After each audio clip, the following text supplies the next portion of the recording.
আমাদের বন্ধু সুজন মাছ ধরতে গিয়েছিল বোট ক্লাবে।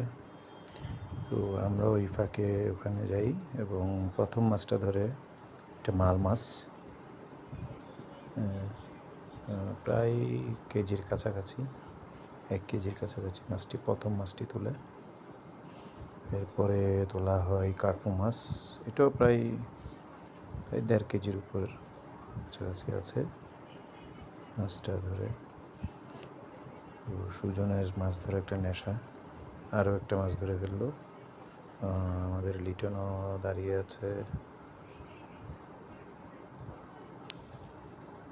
মাছ ধরার জন্য, আরেকটি মাছ উঠাচ্ছে।